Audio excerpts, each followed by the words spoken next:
Olá, pessoal! Olá, bárbaros e amazonas guerreiras! Nós estamos aqui mais uma vez para um bate-papo conesco, né?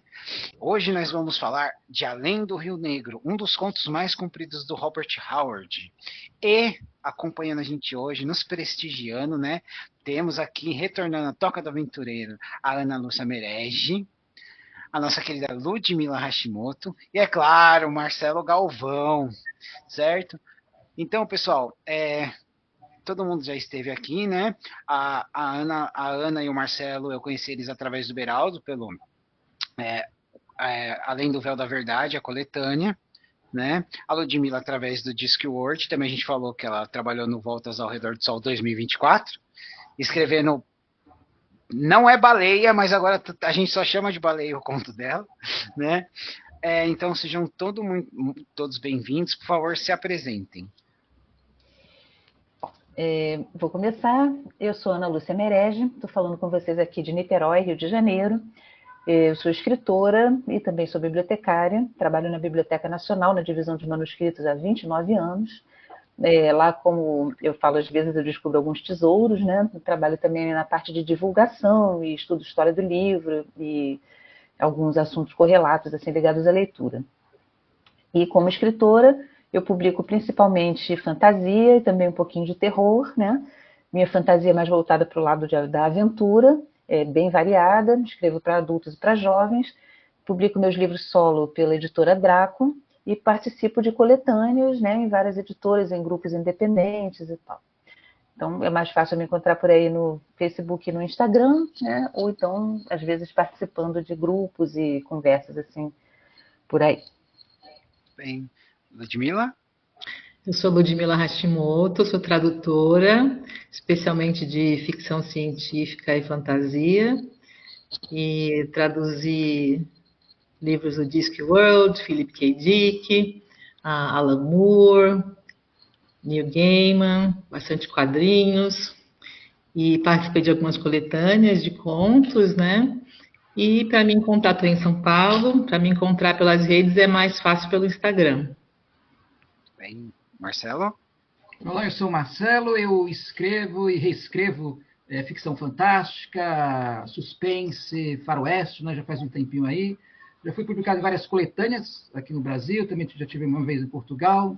Eu escrevo atualmente mais terror, né, misturado com ficção científica, com fantasia. E o meu primeiro livro foi publicado em 2022 pela editora Draco também, né? E eu já tive algumas obras que ganharam prêmios da ABEST, da Associação Brasileira de Escritores de Romance Policial e Terror e Suspense, e pelo Argos também, prêmio Argos, né, do Clube de Leitores de Ficção Científica. E eu também, hoje em dia, estou mais no Instagram do que em Facebook, algo do gênero, né? Se quiser alguém me contactar por lá também. Muito bem. Então, e o Marcelo, ele literalmente, gente, ele tem um prêmio que é faca na caveira, né? Faca na caveira. Os dois, na verdade, eu tenho os dois. Então, né? Bom, então, pessoal, hoje nós vamos falar aqui do Além do Rio Negro, né, do Robert Howard, né? Ela foi publicada em 2 partes na Weird Tales de maio de 1935, né? Nós começamos com Conan perde o seu machado. Enquanto viaja pela região de Conajohara, Baltus, jovem aquilônio, é quase atingido por uma flecha. Uma figura intocada pela civilização surge, né? É Conan, o cimério, que protegeu o rapaz de um picto, certo? O que vocês acharam desse primeiro momento, né? Do rapaz pela mata, a flecha, o susto, né? Pode sair, este cão está morto, né? Eu vou começar porque eu vou falar menos, provavelmente, quero muito escutar vocês, porque a grande aventura para mim dessa leitura foi estar lendo um autor, um gênero assim, que eu não conhecia, que a Marcos me convidou e eu resolvi me abrir. E é muito interessante isso, porque a gente costuma ficar dentro, né, de certos nichos, certos gêneros, e eu comecei assim meio com o pé atrás, né, sem saber o que encontrar, embora eu conhecesse o personagem, claro, né, do Conan, mas me cativou muito, assim, eu senti que à medida que a história foi se aprofundando, eu senti Uma coisa que a gente fala muito na ficção científica, né, de extrapolar, de ir até o limite, de ultrapassar limites, né? Me lembrou, inclusive, algumas leituras de não ficção, né, sobre inconsciente coletivo, os limites do medo, da imaginação, né? Umas leituras que eu tenho feito sobre pesquisas do Jung e tal. Então, fiquei muito feliz de me abrir para conhecer e estou bem curiosa com o que vocês vão falar. Ana? Eu agora? Bom, esse primeiro encontro com o Baltos foi interessante porque isso eu não percebi logo de cara, mas eu fui percebendo à medida que eu fui lendo, né? Isso estabeleceu já o tipo de relação que o Baltos e o Conan teriam, né? Que o Baltos se apresenta como um jovem, né? Um jovem inexperiente, quer dizer, ele já era arqueiro, era caçador, né? Não era um garotinho, já era alguém capaz de lutar, etc. Mas o Conan se apresenta como alguém que salvou o Baltos, né? Põe o Baltos a par da situação que ele vai encontrar e leva o Baltos com ele, né? Então, assim, imediatamente já nesse primeiro encontro já se estabelece o tipo de relação que eles vão ter. Que o Conan vai ser um protetor, possivelmente um mentor, né? Agora, como o Baltos iria reagir a isso, quer dizer, como ele iria se mostrar, né? Que tipo de reação ele teria, se ele iria o tempo todo colaborar com o Conan, se ele iria o tempo todo ficar à sombra do Conan ou iria dar um passo à frente, isso, à medida que o conto andasse, é que a gente iria perceber o que acontece, né? Mas achei legal que naquele momento já se estabelece. O Conan sabe tudo, ele é o bonzão, né? E ele está ali, aparentemente, mais que disposto a proteger o rapaz e levar o rapaz lá onde ele tem que ir, né? Já meio tipo assim, vem para debaixo da minha asa que o tio Conan sabe o que faz, né? Então, achei interessante. E o tipo de escrita, assim, eu não leio, não sou muito de ler o Howard, não é assim um dos autores que eu leio mais, apesar de eu ter, sei lá, uns 5 livros dele aqui. Mas, ou 5 ou 6, né? Contando com livros de contos, assim. Eu lia muito, era Conan nos quadrinhos, né? Fazia até fanfic do Conan aqui. Mas o estilo de escrita dele é aquele estilo de escrita mesmo de espada e feitiçaria, né? Todo o world building dele, todo o universo vai aparecendo ali, os Aquilônios, os Pictos, isso, aquilo, né? É uma coisa bem assim, e é um estilo que eu não considero pesado. É um pouco datado, né? É um pouco grandiloquente, mas ele não se torna maçante como alguns autores mais ou menos daquele período, né? Um pouco antes, um pouco depois, assim. Ele é um estilo que dá para você ler, levando em conta que ele não é um estilo enxuto, né? Ele é um estilo bem grandiloquente. Não é exatamente, porque tem muito autor que, né, daquela época, tudo faz aquele dump, né? Faz aquele infodump, despejar informação. Mas essas primeiras partes de fantasia, não. Mas o Howard, aí, nessa primeira parte, ele vai aos poucos, né? Já vai construindo o cenário, o background, né? Que a gente sabe que está acontecendo ali alguma coisa. Como sempre, você já percebe aquela... como é que se diz? Não vou dizer o combate, mas a diferença entre o mundo civilizado, né, e o mundo bárbaro, né? Que isso é tão importante para o espada feitiçaria, principalmente para o Howard, né? Exatamente. Você já vê, né? E realmente, como a Ana falou, isso daí da questão de o Balto ser quase um sidekick, né? Nessas primeiras páginas dele, né? Do Conan, que o Conan é mais experiente. Depois você vai, durante o livro, a gente vai ver que o Conan ele vai demonstrar toda a experiência dele, né? Mas isso é um ponto muito legal mesmo. Muito legal. Sim. Bom, então, pessoal, o Bárbaro explica para o rapaz sobre a situação na fronteira, né? Dá a sua opinião sobre as idiotices da civilização, né? Baltus estranha a atitude do Cimério, que explica que ele é um mercenário, ele nunca plantou e nunca plantará, enquanto houver outras formas, né, de se ganhar dinheiro ceifando com a espada, né? Ele faz referência ao grande massacre de Vanirium.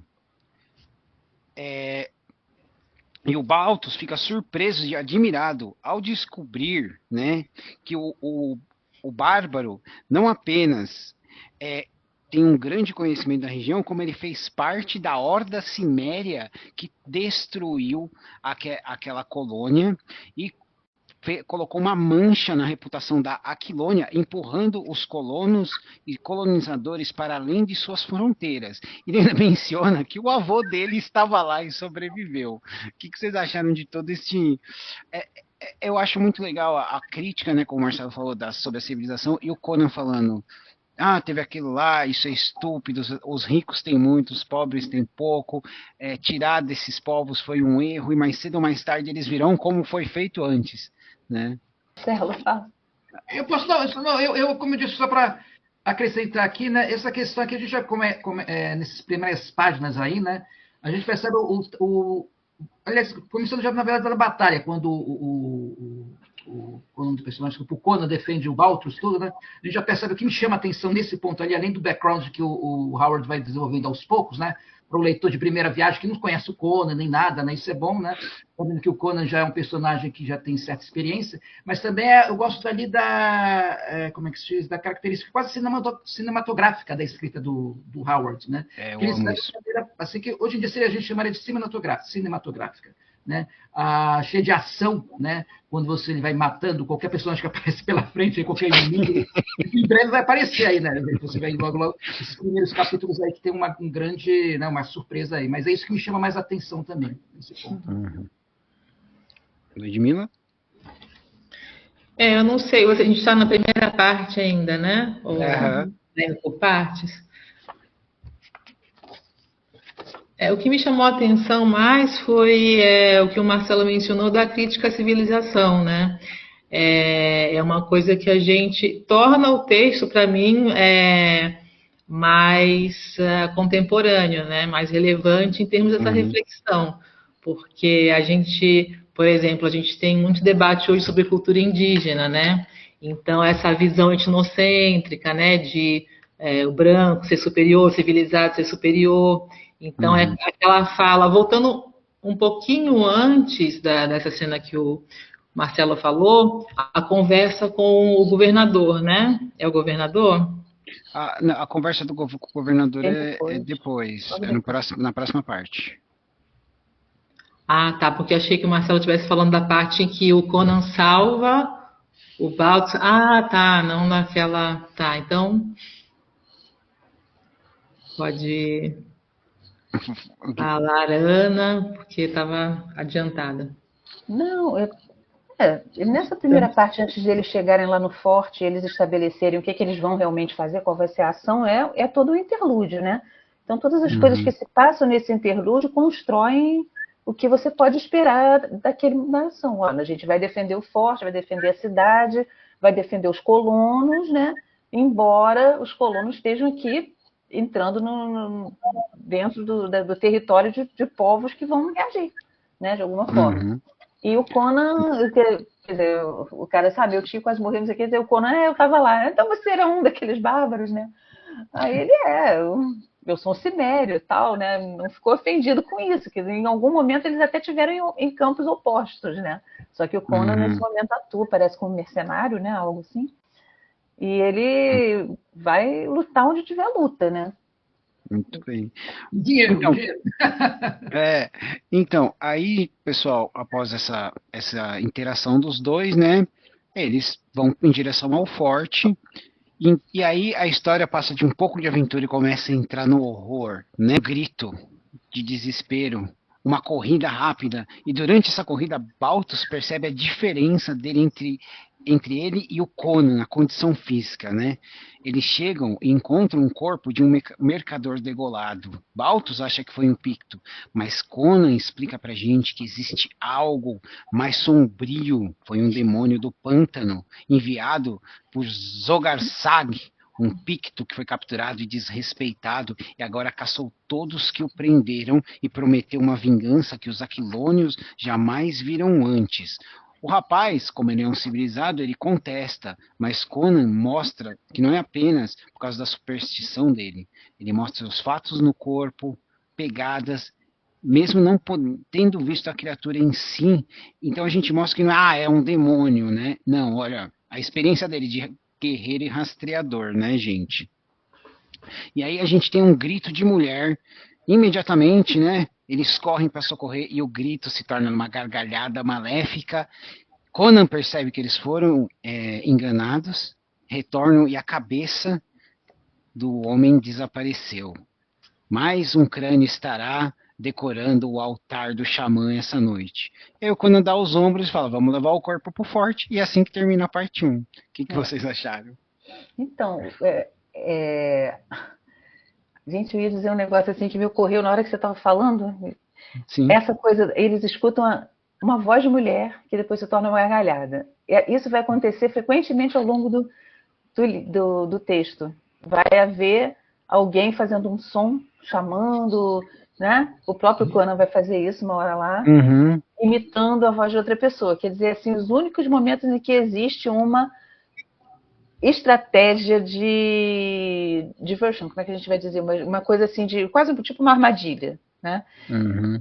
São os momentos em que, porque o resto do tempo as pessoas vão lutar, ou chamando os animais mágicos lá, ou lutando mesmo com espada, com arco, não sei o quê.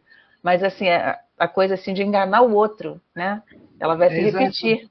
Ela vai se repetir ao longo da história, de fazer as vozes, fazer que é outra pessoa chamando, né? E isso aí é interessante também, né? Porque sai um pouquinho daquela história de só enfrentamento, né? E bota assim. Eu sempre acho que o Howard sempre ele balanceia um pouco, né? Mas uma coisa que eu e o Marcelo falamos anteriormente, né? Que o Conan tá acostumado a ele luta com muitas cobras e muitos macacos gigantes em muitas histórias, né? Mas esse é um fato da escrita do Howard, que eu acho que ele era fascinado por essas criaturas. Ludmila? Essa parte que você mencionou, eu achei interessante que quando eles debatem quem que atacou, né, aquele mercador ali, que é a parte que se aproxima um pouco de um tom de romance policial, né?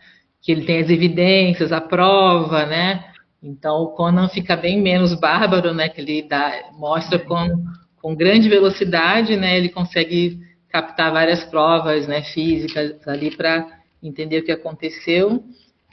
E outra coisa que a Ana estava falando, que ia mencionar.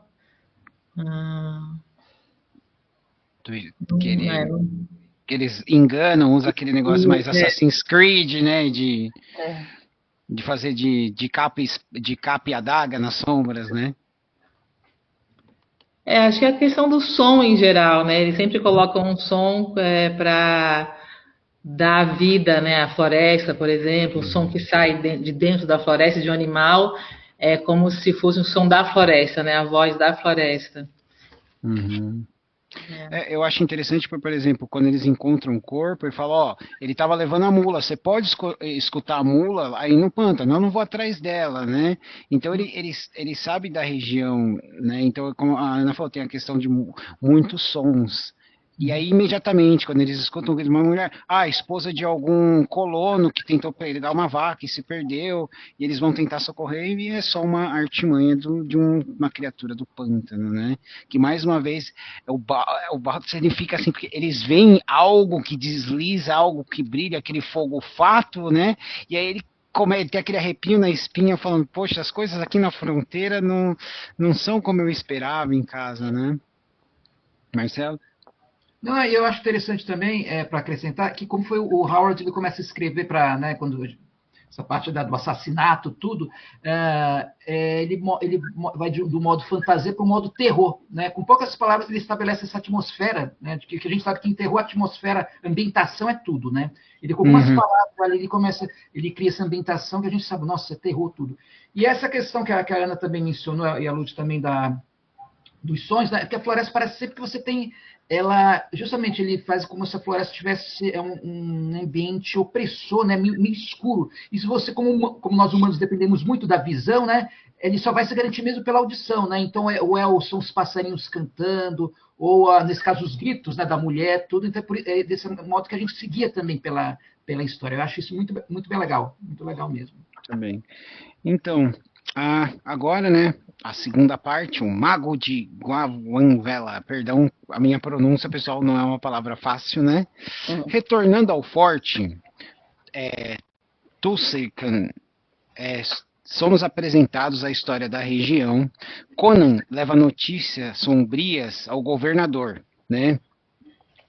Após contemplar a selva e todos os perigos e lendas, ele filosofa e o homem finalmente chega a uma conclusão, né? Ele pede a Conan para tomar uma empreitada, a missão desesperada de se infiltrar na selva e matar Zogar Sag, pois eles não têm homens nem condições de defender um ataque em grande escala. Conan aceita, dizendo que ele levará 12 homens da escolha dele. O Baltus se voluntaria para ir, e é aí que mais uma vez nós estamos mencionados nessa nova raça de homens da fronteira, né, os mateiros, né, criados civilizados, mas com as habilidades de bárbaro. Eu tive uma vibe muito daquela série tipo Daniel Boone, né, gente, de ver na televisão, o Homem da Fronteira. E eu gosto desse capítulo, apesar dele ser curto, porque dá mais uma exposição à região, a gente entende como... Lá com os mateiros, não sei o que, resolvessem enquanto ele está ali dentro da forma. Não, ele quis ir também. Né? Então ele já começa a provar ali, de certa forma, que ele está amadurecendo, que ele está ganhando um pouco de, né, digamos assim, de vibe de guerreiro, né? De lutador. Uhum. E agora se define qual vai ser a motivação do conto. Conan irá matar o feiticeiro Zulgarçon. Pegando esse ponto que a Ana trouxe, o narrador é em terceira pessoa, né? Vocês diriam que o narrador, o ponto de vista é o Baltus? Porque existe essa terceira pessoa, assim, muito totalmente onisciente, né? Só que várias passagens eu sinto que é pelo olhar do Baltus que a gente sabe. É o Baltus mesmo. Eu acho que é mais do ponto de vista do Baltus, porque você nunca vai na cabeça do Conan, você entendeu? Você só está vendo o Conan através dos olhos do Baltus. O tempo todo, na maioria dos contos, o Conan se expõe muito raramente, né? Ele é a peça central, né? Mas eu acho que seria aquele caso, tipo, da admiração que você tem. Tipo, sabe, Sherlock Holmes e Watson. A gente sempre vê pelos olhos do Watson, aquela admiração que ele tem pelo Holmes. Aqui também, né? O Baltus, ele tá, ele é meio que um sidekick ali, tudo ele tá admirado por aquele homem, né? De grande, tudo que se movimenta silenciosamente na mata, né? Eu acho que isso daí que é bem interessante também, né? Que você acaba sentindo bem pelos olhos dele mesmo. Não tem outro jeito. Então, isso mesmo. Ludmila? E acho que é uma forma também de colocar o leitor dentro da história, né? Porque o leitor que não tem contato nenhum, né, com essa vida mais selvagem, ele se identifica, né, com esse ponto de vista do Baltus e fica mais emocionante, né? As partes mais perigosas. E ele é simpático, né? Porque tem esse lado mais cômico, né? Que é um lado cômico, né? Que engraçadinho dele. Porque ele chegou na região e já veio meio, sabe, muita coisa acontecendo, né? Então falou, não, eu vou ficar com o Conan que é minha chance de ficar vivo, né? Como a Ludmilla falou. É como um amigo mais velho, mais experiente, né? Nessa hora, acho que é nessa parte, né? Que conversando com o governador, né? Isso. Que aí o Conan pega um copo de vinho, empurra outro copo de vinho para ele, aí ele bebe olhando para o meio governador. Conan basicamente que adotou ele, assim, como padawan, né? Exato. Então, aí após isso, esses 12 serem escolhidos, eles partem, né? Na parte 3, né? Os rastejadores na escuridão. Gente, é um capítulo muito rápido, né? Conan e seus escolhidos cruzam um rio em silêncio mortal. Baltus percebe que, mesmo sendo habilidosos, esses mateiros, eles são apenas lobos comparados a Conan, uma pantera, né? Porque mesmo usando malha metálica e armadura, Conan é extremamente silencioso.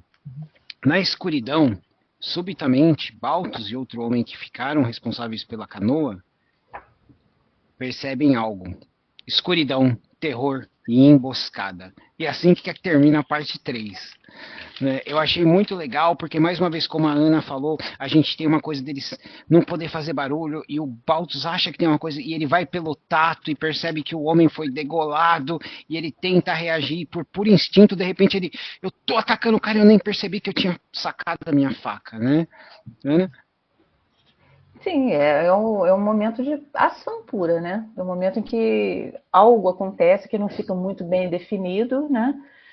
E no capítulo seguinte, tipo assim, ele desperta, né? Num lugar, tipo, para onde me trouxeram, o que aconteceu, e você vai. Mas esse realmente é um capítulo curto, é um capítulo de ligação no qual algo deu errado. Né? Que é o que acontece muito na história do Howard. Os planos dele raramente dão certo. Ludmilla? Não, gente, história de aventura é isso, né? Se não tiver, vai fazer como? Acho que esse capítulo foi, acho que o que me fisgou, porque é muito bem descrita, né? A ação e tem algo da cultura ninja, né? Me lembrou muito histórias de ninja e tudo. Eu achei bonitinho quando ele fala, quando o Balto está se sentindo orgulhoso, né, feliz de ter sido escolhido, de estar entre eles, né, e eu anotei uma parte que eu gostei, que ele fala, orgulhoso por seu remo não fazer mais ruído que os deles. Então, assim, tem embora tenha, quer dizer, antes de uma ação muito violenta, tem uma delicadeza, né, que me lembrou um pouco essa cultura até oriental, né, orgulhoso do remo não fazer mais ruído que o deles, né, e que nenhuma palavra foi dita, todas as instruções haviam sido dadas antes, né, que o grupo saísse. A parte me cativou bastante, a questão de fazer tudo ocorrer no silêncio, né, acho que está muito bem escrita essa parte. Ai, que legal, te fisgou. Marcelo? Então, eu acho bem legal porque esse capítulo é curtíssimo, né? É uma transição de cena praticamente, né? Mas tem duas coisas que atrai mesmo, porque você começa a se preocupar com Baltus, né? Justamente, e tem aqui a segunda questão é que você tem aquele gancho, né? Ele fica inconsciente, e agora? O que vai acontecer com ele? Né? É o cliffhanger, né? Se fosse um episódio de televisão, é aí que eu terminaria a primeira parte. O Conan desaparecendo com os homens na noite e o Baltus apagando, né? Seria isso. Na verdade, se você perceber bem, é algo que está sendo usado até hoje, né? O pessoal, os tropos são tanto na literatura quanto no cinema, a gente no vê. cinema, seriado, tudo, eles estão até hoje fazendo isso, copiando, né? E tudo isso aí do tempo do pessoal do pulp, dos anos 20, 30, né? Sim. Bom, pessoal, agora a parte 4, que é onde a espada e feitiçaria realmente começa. As feras de Zogarsag.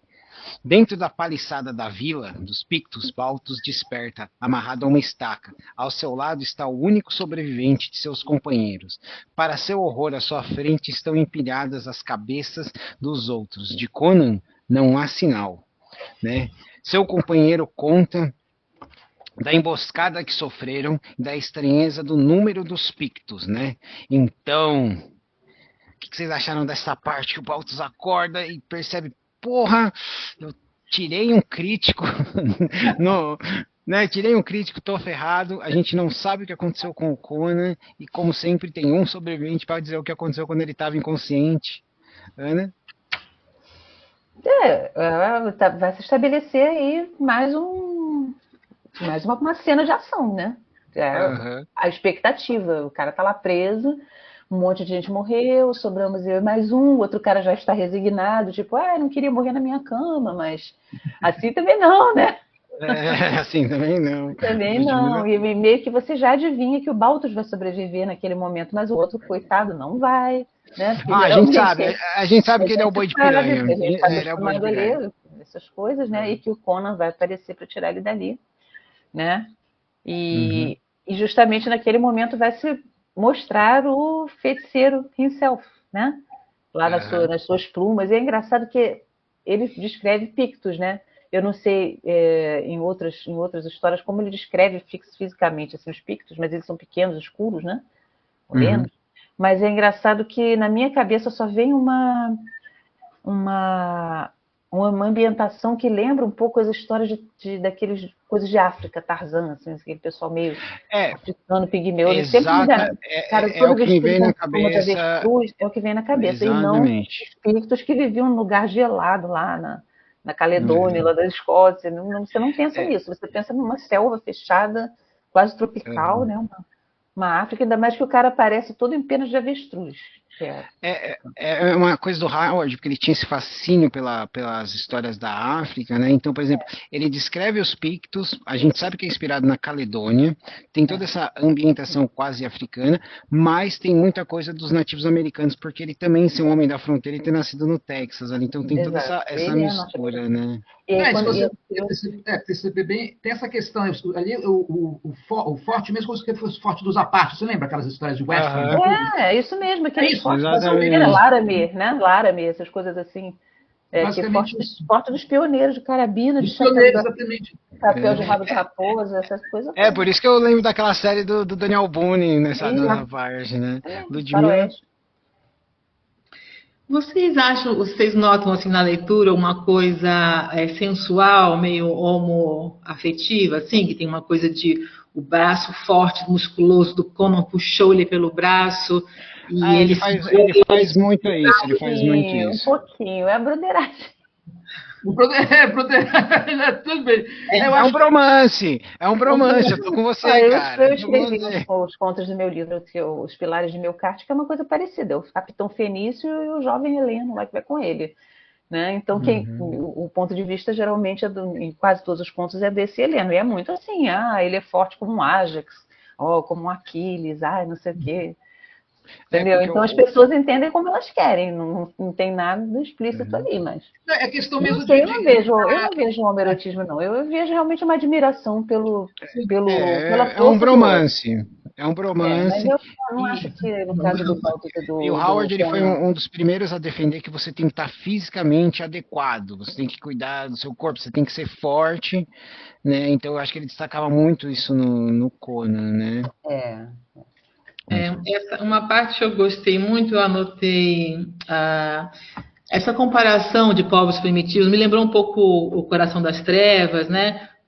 A visão, né, etnocêntrica sim. dos homens primitivos. Achei interessante porque o Howard coloca não só na voz, acho que do governador, mas do Conan também, uma crítica, uma visão mais profunda, né? Ele fala, por exemplo, Sim.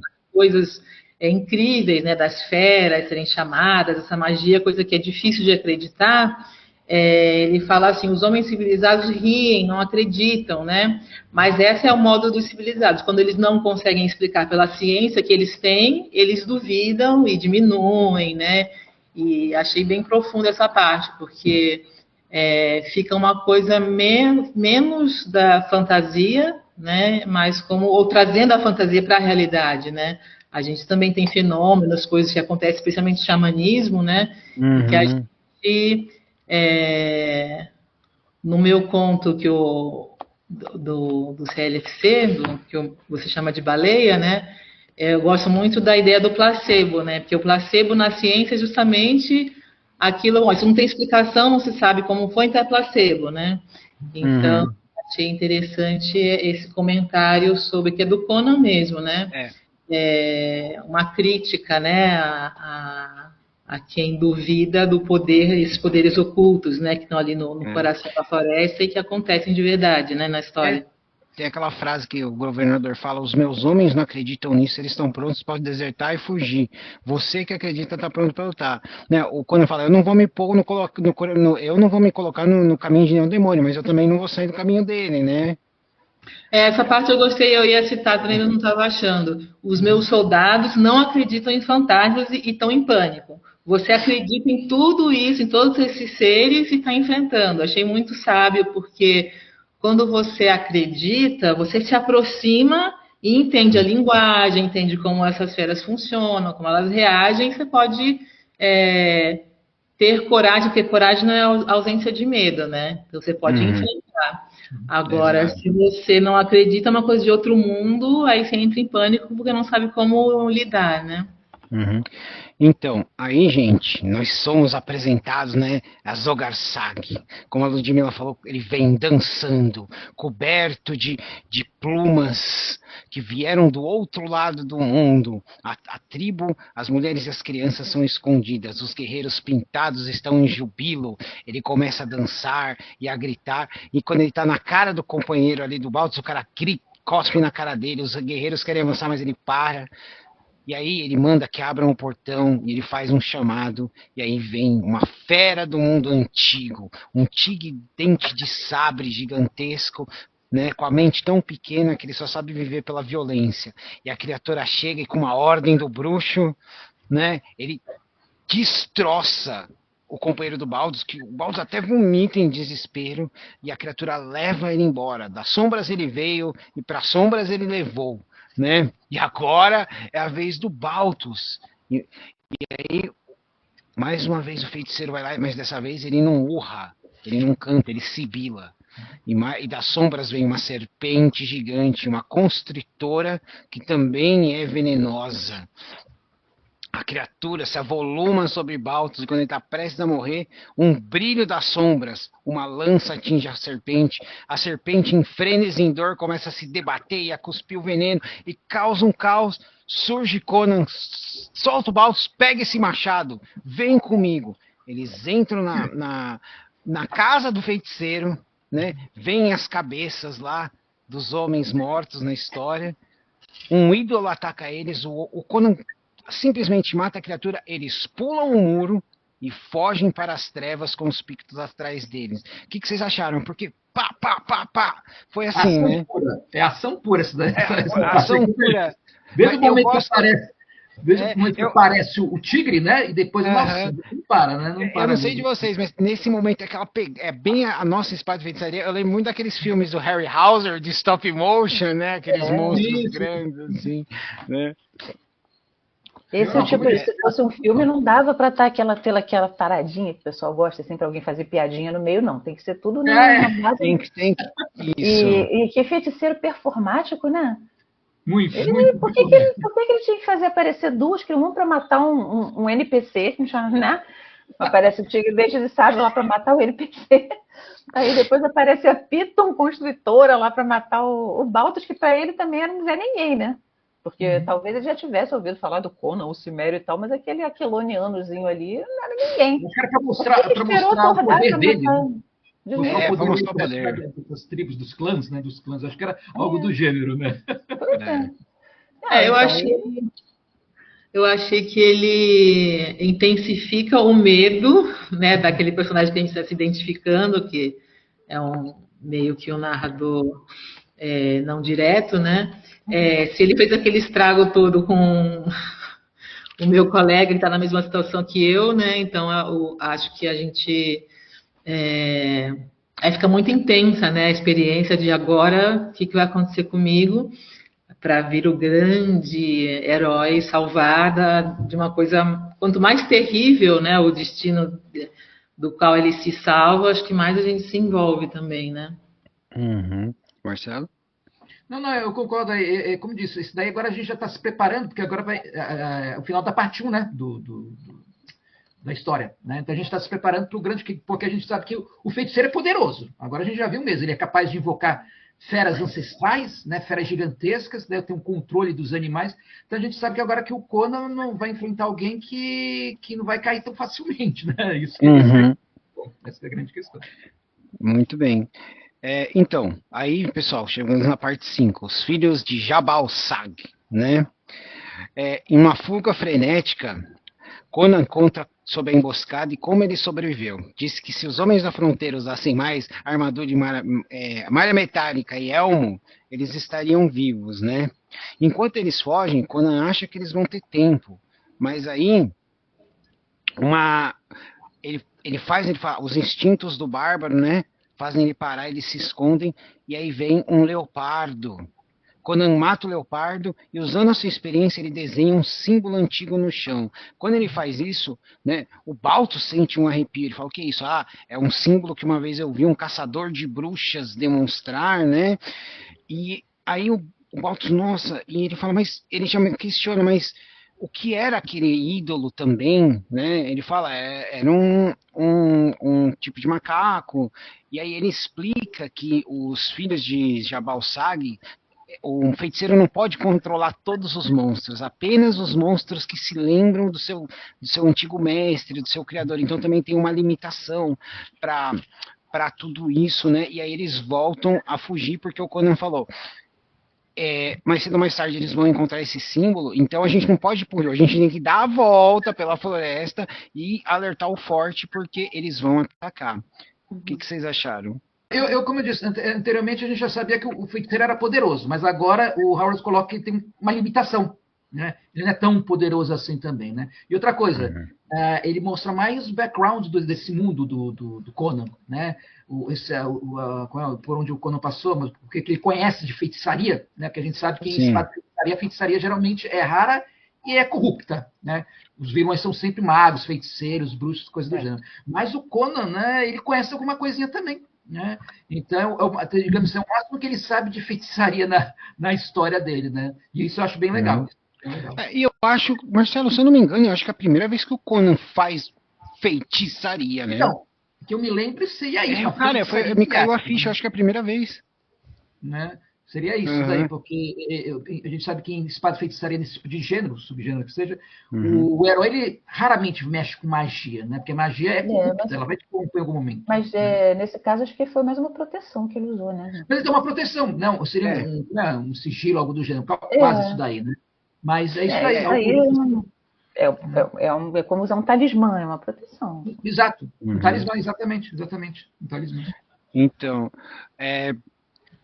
Ludmila? Eu gostei bem dessa parte, como o Marcelo falou, foi uma coisa meio parece en passant, assim, né? Vou fazer uma magiazinha que me lembrei agora, e a coisa da limitação, né? Como vocês falaram, só as feras que se lembram, né? Daquele antigo mestre que conhecia a linguagem. Eu gostei dessa explicação também. Vocês que são escritores de fantasia, né? Eu acho que é interessante quando tem essas limitações, né? Porque isso é uma coisa que pode tudo, né? E o Baltus traz isso, né? Mas ele pode tudo realmente, né? Então essas limitações tornam a história mais interessante.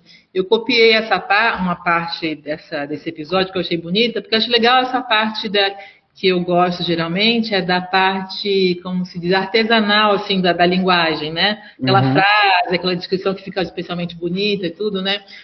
Ele agacha e começa a fazer o desenho, e o Baltus olha por cima do ombro dele, né, curioso. Quando ele começa a fazer o desenho, o Baltus se arrepia sem entender o que está acontecendo. Achei bonito. Sentiu sua pele se arrepiar ao longo da espinha sem saber o motivo. Aí os olhos do bárbaro ardiam com fogo que jamais iluminaram os olhos de homens nascidos para as ideias de civilização. Naquele instante, ele era totalmente selvagem. Naquele olhar, Baltus vislumbrou e vagamente reconheceu imagens primitivas e memórias meio encarnadas, sombras da aurora da vida, esquecidas e repudiadas por raças sofisticadas. Como a Ana estava falando, é uma linguagem, vocês estão falando no começo, né? Grandiloquente, né? Eu geralmente prefiro... Sim, eu prefiro geralmente, por exemplo, o Philip K. Dick, que eu estou acostumada. É muito simples, né? É muito cotidiano, pé no chão. Mas, inclusive, ficou bonita, ficou cativante, assim, a linguagem, e atravessando a tradução, né? Porque essa poesia, acho que no inglês tende a ficar mais poético, né? Mas mesmo com a tradução, o lirismo sobreviveu, assim, achei bonita essa parte. Ana? É engraçado. E assim, outra coisa que acontece, acho que até um pouquinho mais à frente, mas ainda no mesmo capítulo, né? O Conan fala um pouco das coisas que ele já fez, que ele foi pirata nas Ilhas Baratas, e fala, inclusive, que as penas de avestruz não são nativas, elas vieram lá trazidas pelos piratas. Ele já falou, eu sei como contrabandear isso até aqui. E aí ele fala, eu já fiz isso, fiz aquilo, só não fui rei ainda, mas ainda vou ser, né? E aí, um tempo depois, você vê os pensamentos do Baltus até então sobre ele, né? Que ele fala que, apesar da companhia, o Baltus se sentia solitário, né? Porque o Conan era um mistério para ele. E aí ele fala assim, Conan fez isso, fez aquilo, mas não era menos bárbaro por causa disso. Sua preocupação era com os fundamentos desnudos da vida, as intimidades aconchegantes de pequenas coisas, os sentimentos e deliciosas trivialidades que compõem uma parte tão grande da vida dos homens civilizados não tinham sentido para ele. Ele não podia e jamais entenderia as coisas pequenas que são caras aos homens e mulheres civilizados. Mas será que é mesmo? Eu acho que não. Eu acho que o Conan ele é muito articulado, né? Ele teve ensinamento de mestres e tal, quando ele já tinha saído daquele meio dos cimérios e tal. Ele tinha entendimento de política, ele até podia gostar de um corta-corta, de um quebra-quebra, né? Como o Gru mais tarde, depois dele. Mas ele está longe de ser assim tão simplório e tão focado assim, só em quebra-quebra. Definitivamente ele não é. Ele é um homem, vamos dizer assim, porque a gente está um homem do mundo, né? Do bárbaro estúpido, né? Mas não, quando você vê, como a Ana disse, ele é um homem muito, sofisticado, ele entende a política ali, a geopolítica. Ele é sofisticado. Ele podia ser um bárbaro ignorante, não precisa ser burro, ele podia ser ignorante. Só conhecer o entender. Mas ele tem uma visão ampla. Entendeu? E ele se sai bem lutando e tudo mais, não significa que ele não vai apreciar os prazeres assim, de estar num lugar confortável. Uhum. A gente vê muito isso, porque aí, como ele dá essas pistas onde ele passou, eu acredito que ele já tá nos 30 e poucos anos dele, né? Porque a gente vê a diferença. A primeira história dele, Fênix na Espada, ele é rei. A Torre do Elefante, ele tinha acabado de chegar na civilização. É a mesma pessoa em dois momentos completamente diferentes. Eu acho isso muito legal, né? Bom, agora, gente, antes dos nossos companheiros chegarem, existe mais uma grande batalha. Eles são atacados por Pictos por uma última vez antes deles recuarem, né?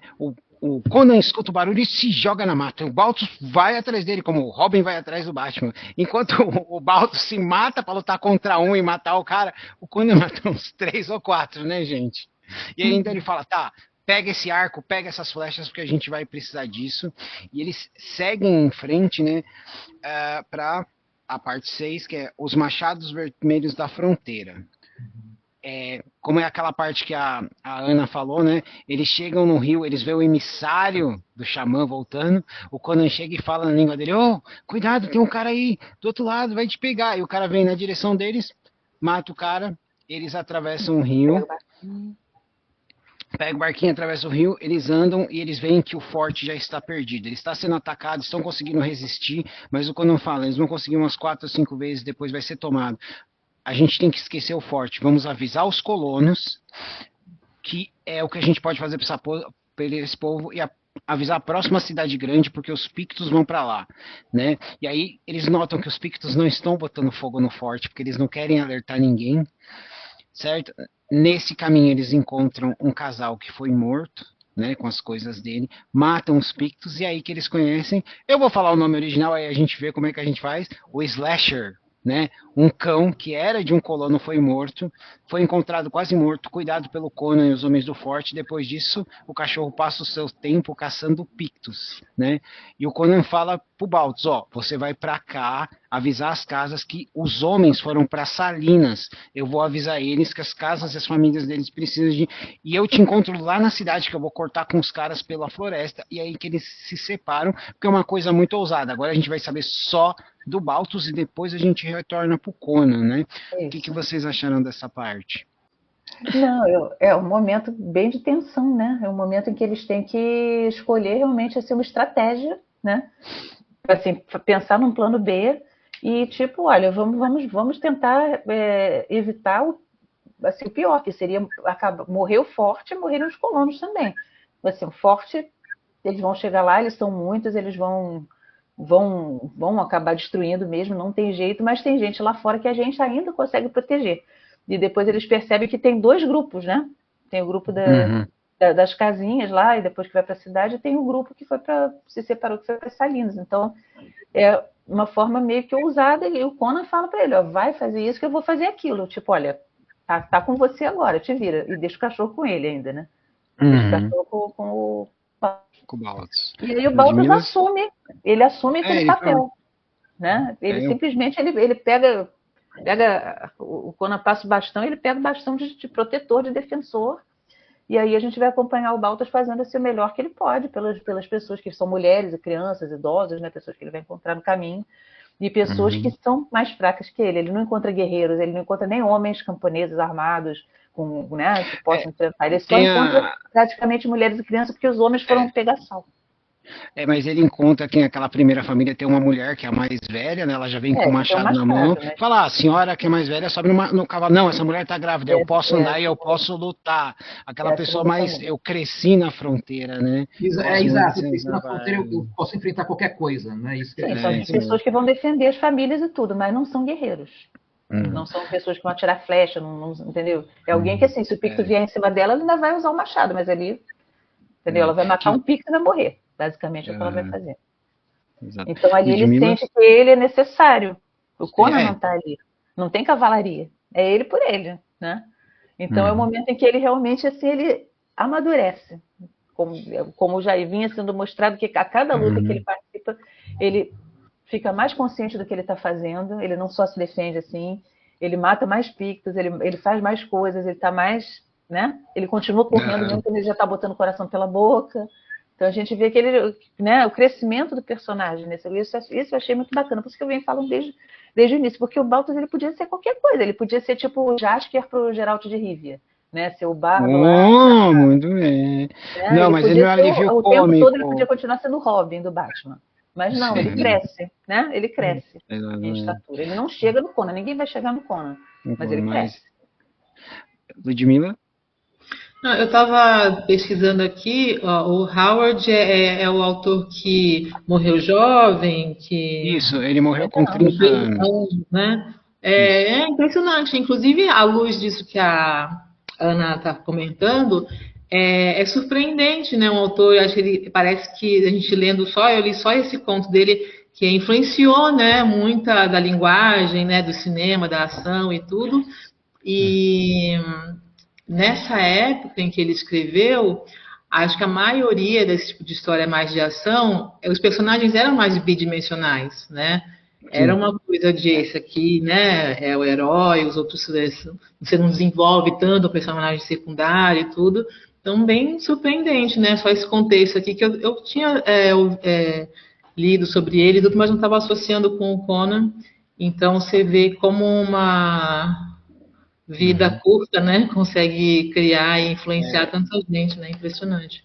eu Mas acho eu que não li, desculpa, eu não li o final, né? Lembra que eu falei que eu não consegui ler aham. tudo?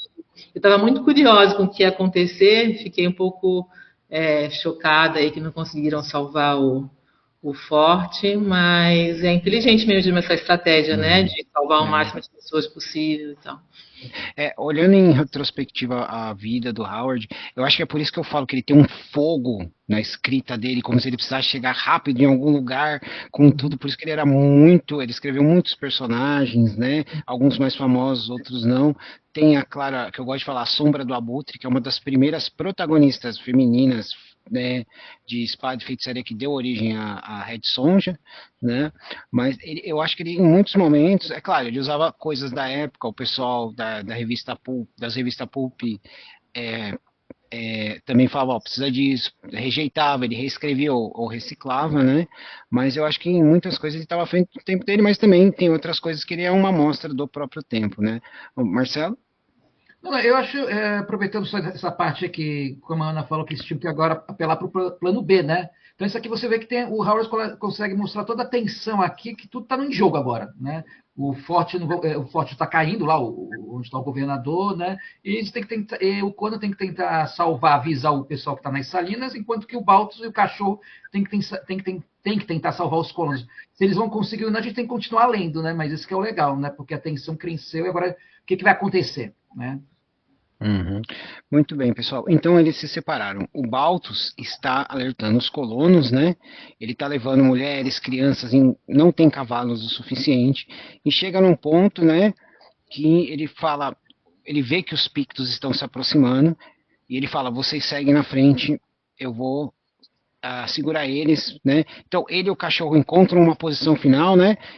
E fazem o seu last stand, que é uma luta, assim, o Baltus não cai de cabeça, ele prepara uma estratégia, ele embosca os Pictos com flechas, o cachorro, ele solta o cachorro em alguns momentos, né, o Slasher vai lá, ataca e volta, mas chega naquele momento que as flechas não adiantam mais, os Pictos vão tentar sobrepujar ele apenas com os números, e nós temos aquele momento de testosterona, resistência final ali, né, do Baltus e do cachorro.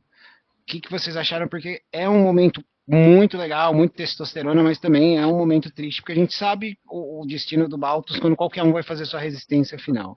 Ana? Eu acho que assim, isso continuou, né, ao longo de todo o capítulo, foi não crescendo. Ele foi deixado ali com uma missão pelo Conan. Ele viu a melhor maneira de seguir com aquela missão. Quando ele chegou num ponto em que ele viu que todo mundo ia morrer ali, ele tentou fazer o que ele podia, que era dar um pouquinho mais de dianteira para as pessoas que estavam lá, ele ia embora e ele ficava lá segurando a barra até ser possível ficar.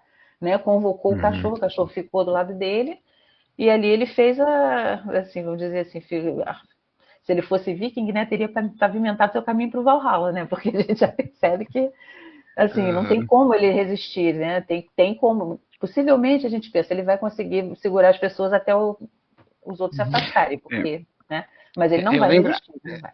há muito, muito tempo, quando eu li isso pela primeira vez, falei, o Conan vai aparecer de novo, como ele fez com a serpente, no último instante, né?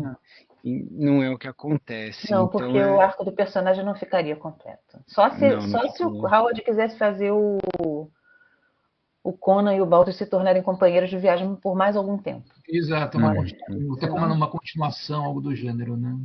Exatamente. mas ali Marcelo?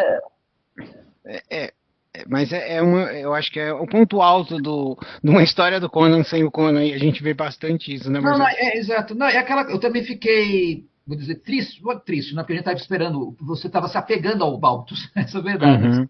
o Sim. crescimento dele e tudo, e aquele final, mas afinal de contas é a história do Conan, né? Conan, não as aventuras de Baltus. Então, infelizmente, acontece isso com ele, né? Mas Um impactante. fanfic aí, Ana. Um fanfic aí pra você escrever. As Aventuras de Balto. eu já Ah, tenho o meu Baltazar. Pô. Baltazar. muito bem, muito bem. Então, Ludmila, eu sei que você ainda nessa parte eu tô ansioso para quando você ler, mas o que, que você acha desse trope, né? Da resistência final, do aprendiz que toma uma posição e ele ainda tem um cachorrinho ali que tem uma pegada John Carter ali, né, Marcelo?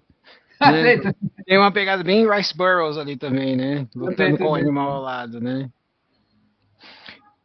Eu não entendi exatamente por que vocês falaram que teria, se o Conan tivesse salvado, como antes ele fez com a serpente, teria que desenvolver mais a relação deles.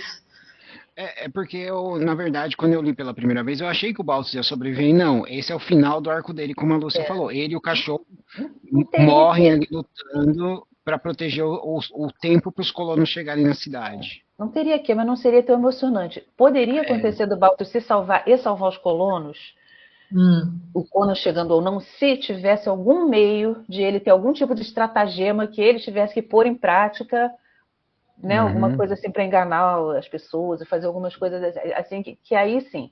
Mas se era simplesmente questão de lutar, não tinha muito sentido dentro assim digamos assim, de uma técnica mesmo de você contar a história e você fazer o Conan voltar para salvar ele mais uma vez, É, né? é uma questão que não, o impacto, né? Não teria um É. Uhum. impacto. Isso Porque é perderia o seu impacto. sentido, né?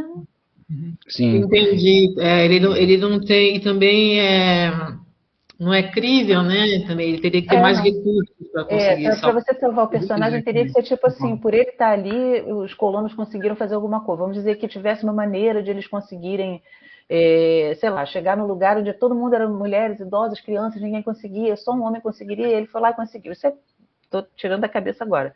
Aí, por Uhum. ele estar ali, ele conseguiu e tal, e aí ele resistiu lá, no final, ferido, ele foi levado e encontrou o Conan. Aí poderia ser, né? Uhum. Mas se não, se fosse simplesmente para o Conan chegar a salvar ele de novo, o arco dele ia ficar incompleto. Então ele ia ficar como um Sim. personagem assim que bobo, né? Participou ali, nada aconteceu, saiu do mesmo jeito que entrou. É um grande momento. Eu gosto muito dessa parte da história, né? E aí, como mais uma vez cinematograficamente, me perdoem, voltamos para o Conan. Ele encontra os homens voltando das salinas porque um dos caçadores dele viu o forte sendo atacado e informou. Aí o Conan falou: suas mulheres e crianças estão seguras, meu companheiro está indo com eles, vamos pela mata. E enquanto eles estão indo, Conan escuta a voz de Balto chamando e ele é atraído mais uma vez, como a Ana falou. E aí uma coisa que a gente tinha esquecido, né? O demônio do pântano aparece em toda a sua forma fantasmagórica. A gente não vê que é uma criatura sem mente, é muito inteligente, fala pro Conan. Temos o discurso de super vilão, tá? Temos o discurso de super vilão. E aí a criatura, né? Ela não apenas se mostra para o Conan de uma forma muito alienígena, né, mesmo, tirando aquela nuvem de luz que tem, mostrando uma coisa meio humana, com patas de pássaro e garras em forma de foice, porque eu imaginei que, na verdade, era originalmente, deve ser um Velociraptor, alguma coisa assim, né? Uhum. Mas não, uma criatura inteligente e o Conan fala, se você veio me pegar, por que não veio me pegar como os outros? Ele fala, não, porque o seu nome não foi queimado na fogueira, você desrespeitou a mim e os meus irmãos, porque você usou um símbolo sagrado, que é o que ele riscou na terra, e aí explica que o feiticeiro é irmão dessa criatura, porque a mãe dele dormiu muito perto de uma floresta, e quando as mulheres fazem isso, elas acabam concebido esses mestiços, né, com essa ligação ao Deus antigo dos monstros. E aí a gente tem, claro, né, o aço, a espada e a feitiçaria, né, o aço contra a magia aí. O que vocês acharam? Então você nota que, engraçado que ele fala assim, com encantos e feitiçarias, Zogar-Sag me convocou da terra da neblina. Com encantos e feitiçaria e seu próprio sangue, ele me materializou em carne em seu próprio planeta. Quer dizer, ele é de outro planeta. Ele lembra uma coisa até do Lovecraft, né? Aquele negócio do Yog Sothoth, não sei o quê. Ele fala que os deuses antigos estão dormindo e de vez em quando eles acordam, né? E o próprio nome, né? Zogar-Sag, lembra um pouco essas coisas de Yog Sothoth. Eu não sei se você sabe disso, Ana, mas o Howard e o Lovecraft, eles trocavam muita correspondência, eles usavam criaturas uns dos outros, né? Exato, eu acho que ele é mais ou menos o mesmo sentido aqui que ele fez, né? Uma coisa assim de outro planeta, outra dimensão, né? Que dava assim um terror, não era uma pessoa assim normal, assim, feiticeiro, simplesmente, né? Então. De outro. Ah, mas essa aparição dele é assim, épica, né? Cara, é muito, muito legal, muito legal. Né? Dá até um arrepio, quando a Ludmilla chegar nessa parte, eu acho que ela vai gostar muito, né? Principalmente que ela gosta de umas revelações interessantes de criatura, né, Ludmilla? Eu vou ver se eu ouço o audiobook em inglês, deve ser interessante também. Marcelo, o que você achou dessa parte? Porque, cara, a criatura em tudo, explica na descrição dela tudo que a gente viu que causou o crime original, né? E não é só isso também, ela revela qual é a fraqueza, né, do feiticeiro. Né? Isso que é uma grande questão também. Revela que ele realmente não é tão poderoso e aqui que está a fraqueza dele, que o Conan, evidentemente, vai se aproveitar nesse momento. Né? Então, realmente, a espada e feitiçaria aí no seu alvo. O discurso de super vilão, né? Ele entrega tudo, né? Se a minha carne é cortada, dele é cortada. Se eu morro, ele morre. Aí o Conan, né? Ele olha para a espada dele, Matou 2 coelhos com uma espadada só. Literalmente. Mas a luta, ela é difícil, como sempre é pro Conan, e por pouco ele consegue escapar, certo? Então, o Conan mata a criatura, tem todo esse final. E aí ele retorna, né, para a cidade, e aí eles fazem meio que aquele resumão, né? Os Pictos, após a morte do feiticeiro queimarem o forte, os Pictos atacaram por diversos dias, a guarnição conseguiu resistir e eles foram expulsos, né?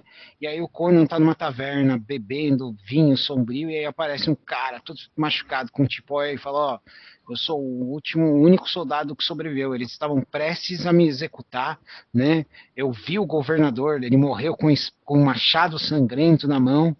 Quando os meus companheiros foram mortos, era a minha vez. De repente, enquanto dançava, o xamã gritou, se contorceu e os cortes que o Conan fez no monstro se repetiram no xamã. E aí o cara fala que toda a horda que presenciou isso voltou. Os que atacaram a cidade, aqueles que foram à frente, não atacaram o forte, né?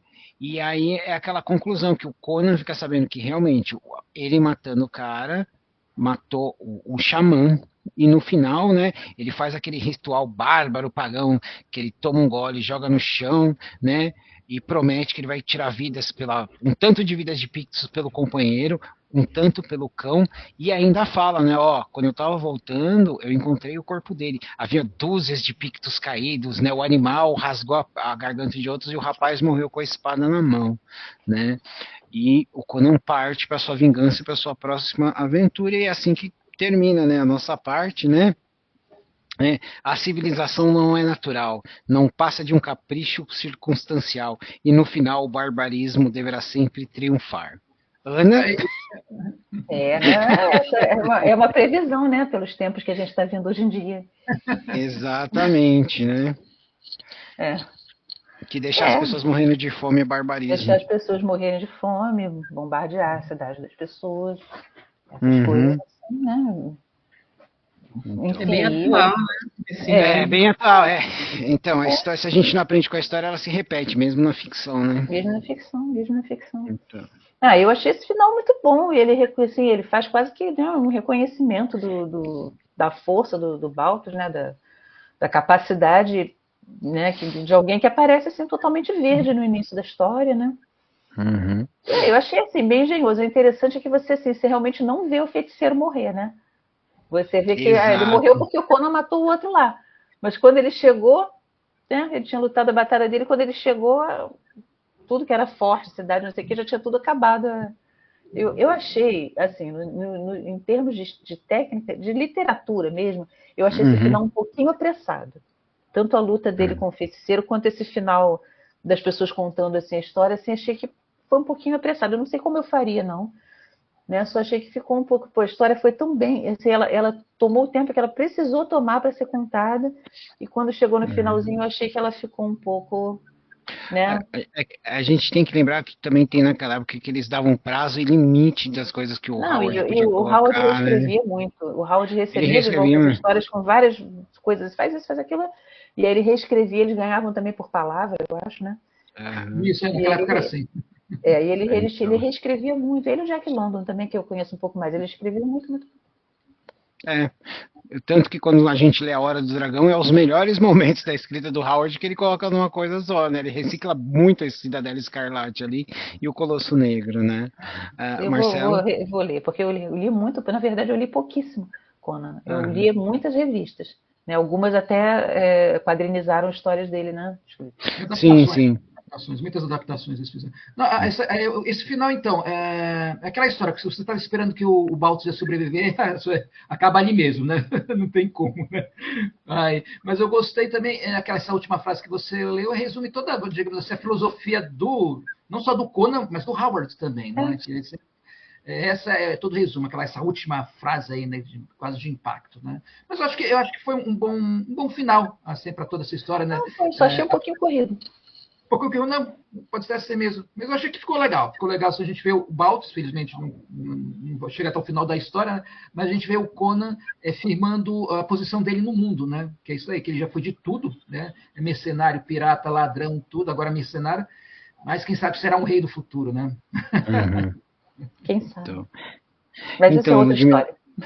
Mas essa história também será contada, né? Então, Ludmila, eu sei que você não terminou, mas eu estou ansioso para você terminar, para você assimilar bem o que a gente falou, né? Mas, então, como foi a sua experiência geral com o Howard até o momento? Eu gostei muito, obrigada por ter me indicado, insistido aí, porque às vezes, né, com TDAH dá um pouco é um pouco difícil, né, sentar para ler assim, mas eu adorei, talvez, acho que foi a primeira história de, como é que se chama? Espada e Feitiçaria, né? Acho que é a primeira história de Espada e Feitiçaria que eu leio, a gente, sem perceber, né, vão passando os anos, a gente fica num gênero só, acaba não conhecendo os outros mesmo. Agora, talvez o próximo seja horror, né, porque eu nunca li horror, eu tenho medo. Aliás, nesse Conan aí, na parte das feras lá, que arranca, o cara que tá amarrado, aí arranca assim, eu falei, nossa, será que eu vou ficar lembrando à noite dessas cenas? Nunca mais vou apagar. Então, é o medo nesse sentido, né? Que marca muito, né? É quase como um sonho quando você se envolve com a narrativa, é como se você estivesse vivendo, né? Vendo, né? Algo assim. Então, quem sabe, se eu me regular mais emocionalmente, posso começar a ler horror também. E eu queria perguntar para vocês, que me veio, a Ana falou de quadrinhos e tudo, eu li há muitos anos quadrinhos do Conan, tem uma imagem que eu não sei se é do filme, porque teve, né, filme também. Eu não lembro se é do filme ou se é dos quadrinhos. É uma cena em que o Conan está abraçando uma mulher, ela vira uma bruxa e começa a rasgar as esse é o filme. Esse é o filme. Do filme. Na verdade, é interessante que essa cena, ela não é do Conan, ela é de uma história do Howard, que é considerada uma das top 5 dele, que é a do Bram McMore, que chama Vermes da Terra. Vermes da Terra. É excelente essa história. É outro personagem. Né? O Bram McMore, ele é o último rei dos Pictos, né? Que é uma história focada... Mas aí ele é focado mais historicamente, né? Ainda mantendo a espada e feitiçaria. E a gente fez desse, né, Marcelo? E a gente fala disso, que teve acho que foi um dos primeiros crossovers, né? Porque tem a história que é a segunda história do Bram McMore, eles trazem o Rei Cool, que também é uma criação do Howard, e eles trazem ali eles trazem o protótipo do que seria o Cormac, que é uma versão do Conan nas Cruzadas, né? Então é muito interessante, Ludmila, porque ele tem agora a gente tem a maioria no Brasil e a gente tem outros que estão chegando, que ele também escreveu histórias de piratas, histórias que a gente fala que é Mil e Uma Noites, né? Que essas ficam um pouquinho bem datadas porque tem muitos estereótipos ali, né? A gente tem histórias de faroeste com terror. As histórias de boxe dele, eu me sinto como se eu estivesse assistindo assim, um Rock 1, porque não é só boxe, é drama, né? Então, e agora também eles estão lançando outras coisas que outras pessoas escreveram sobre o Conan, mas aí tem umas que são legais, tem outras que não são tanto, porque nada supera, eu acho, que o autor original, né? A ideia e o ritmo do texto. Mas ele é um dos meus favoritos, dos internacionais, é o Howard, né? Então, pessoal, Então, muito vamos. obrigada. Aprendi muito com vocês. Muito obrigada. A gente está sempre aprendendo uns com os outros, né? Considerações finais, Ana? Cara, foi um prazer estar com vocês conversando. Eu não estava planejando ler Conan por enquanto, assim, nesse momento, mas foi muito legal lê-lo e revisitar um pouquinho desse tipo de linguagem assim, que eu, de certa forma, usei em algumas histórias, né? Atualmente eu estou Uhum, escrevendo outro tipo de coisa, mas eu gosto muito. É, e ao contrário do que algumas pessoas falam, não é uma linguagem assim pesada, chata, datada. Tem autores uhum, desse período que são, que eu acho, são. né? Mas ele realmente não, porque ele é um autor vigoroso, como o Jack London, que é um dos meus favoritos, né? Também Uhum. escrevi por essa. Que morreu Ele jovem, usa. Oi? que morreu jovem também, né? Morreu com 40 anos, né? Nossa, ele morreu com Com 10 anos a 40 mais anos. que o Ele Howard, escrevia né? histórias assim vigorosas, né? Histórias assim. Só que o Jack London ele era mais velho, né? Ele nasceu ainda no século XIX. Uhum. As histórias dele eram assim cheias de tinham muitos adjetivos, mas também você via, você consegue ver a luta, você consegue ver o cenário, você consegue quase que é sensorial, né? Então nesse sentido eu tenho muita admiração por esse tipo de escrita, né? Em algumas histórias minhas eu meio que vou por esse caminho também. Uhum. E foi um prazer ler, né? Então assim eu acho que eu vou olhar com mais carinho para esses livros que estão aqui na minha estante, assim, vou de vez em quando lendo um pouquinho e tal. E foi um prazer também debater com vocês, porque esse troca-troca a gente só tem a ganhar, né? Só fazer É, conexões, né? Dar ideias uns para os outros, assim, é sempre prazeroso conversar assim com amigos, né? Então, muito obrigada por tudo. Marcelo? Não, eu agradeço muito a oportunidade, o convite aí. Fazia muito tempo também que eu li o Conan, acho que faz uns 30 anos, eu comentei com o Marcos naquela revista qual é a editora Unicórnio Azul, né? Que saiu com Ai, as não, letras. vamos contar essa história rapidinho, gente. Eu falei pra ele, ô Marcelo, por acaso você tem essa edição com a história do Conan pra gente falar? Ele falou, cara, eu tenho umas aqui do Conan, eu tenho aquelas dos anos 90. Aí eu falei, peraí, vocês têm a da extinta Unicórnio Azul? Ele falou, eu tenho que ver. Cara, você sabe que a última coleção vendeu por mais de R$ 500, né? Ele falou, cara, eu não tenho tudo, eu não sei onde tá, mas eu vou procurar agora porque ele não sabia que valia, gente. Não E sabia que valia assim, tudo.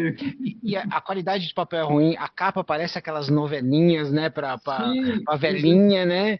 Né? É, e a tradução não tá tão legal, mas é super raro e é maravilhoso você ainda ter algum desses. Mas É, ele não, falou pra mim, eu tenho que. Eu falei, cara, eu parei tudo, eu falei, você tem que cuidar muito, viu, Ana? eu vou Porque procurar aqui. Vou Ah, você não mas procurar. eu achou não, ainda? eu tenho o da Conrad, né? Não é Não, Assim, do não, então, Conrad.